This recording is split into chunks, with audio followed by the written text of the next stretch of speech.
दोस्तों, इंसान को कुल अक्ल भी मिल जाए तो फिर भी अल्लाह की हिकमत का वो इहाता नहीं कर सकता। रब्बे करीम को ज़्यादा पता है कि हमारे लिए कौन सी चीज़ बेहतर है और कौन सी चीज़ हमारे लिए नुकसान का बाइस।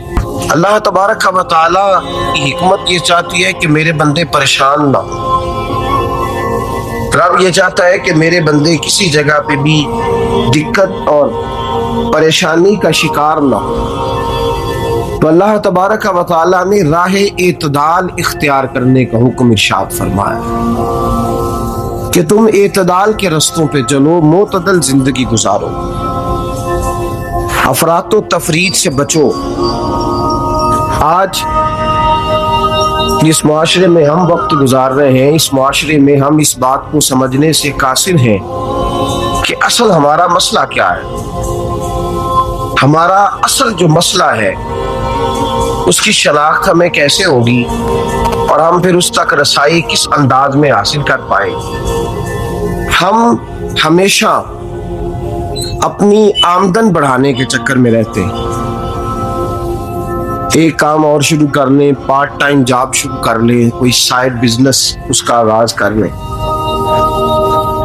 हमारी जो दौड़ लगी हुई है वो लगी है काम बढ़ाने में, आमदन बढ़ाने में। हालांकि इस्लाम हमें ये कहता है कि तू आमदन बढ़ाने के चक्कर में ना पड़, असल बात यह है कि तू अपने खर्चे कंट्रोल कर।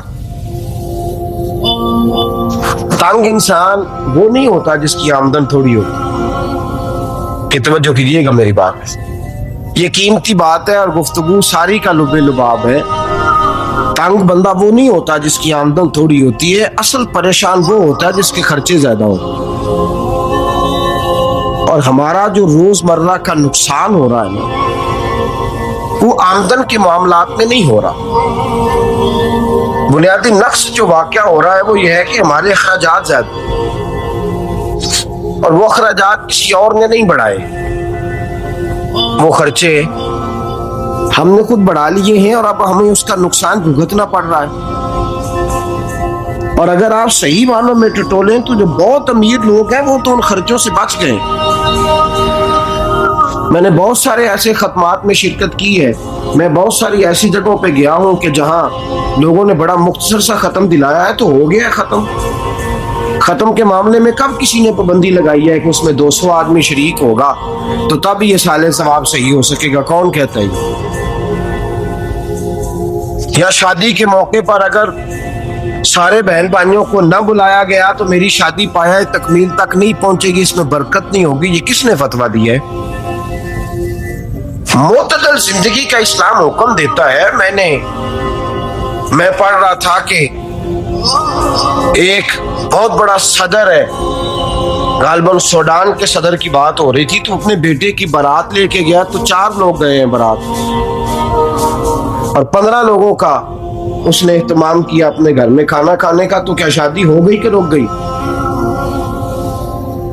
तो भाई राग अलापना इस बात का कि बड़ी परेशानी है, कोई साइड बिजनेस शुरू किया जाए फलान जगह फलान जगह फलान जगह। तो असल मामला ये है कि पहले एक बंदा कमाता है तो फिर भी घर ही चलता है, फिर बड़ा बेटा साथ शामिल होता है तो फिर भी घर ही चलता है, फिर मंझला बेटा शामिल होता है तो फिर भी घर ही चलता है। जो रोना दादाजी रोया करते थे कि बड़ी मुसीबत है, बड़ी मुश्किल है, गाँव में रह के अकेले होते थे और वो 5 बच्चों को और 4 बच्चियों को वो पालते थे। तो जो वहां परेशानी थी वही आज परेशानी शहर में आकर पढ़ लिख कर मोटी तनख्वाह लेकर वही परेशानी हमें है।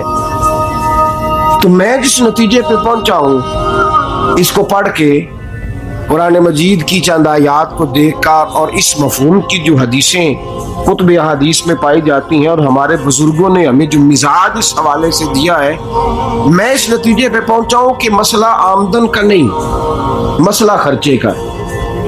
हमारे खर्चे बुनियादी तौर पर ज्यादा, और अगर फिर हम ज्यादा बोझ खवातीन पे डालते हैं कि वो मुतालबे ज्यादा करती हैं। और अगर आप मुझसे पूछें तो खवातीन की भी अगर किसी जगह कोई आदत खराब होती है तो उसमें असल किरदार उसका होता है जो वो आदत खराब تو کیوں اپنے گلے سے اتار کے آپ کسی کے گلے میں بات ڈالنے کے چکر میں ہیں؟ وہ خواتین کی طبیعت نہیں ایسی ہے. اصل بات یہ ہے کہ ہم نے عادت ڈالی ہے, ہم نے یہ مزاج ان کو دیا تو ان کا بنا ہے, نہ کیسے بن سکتا.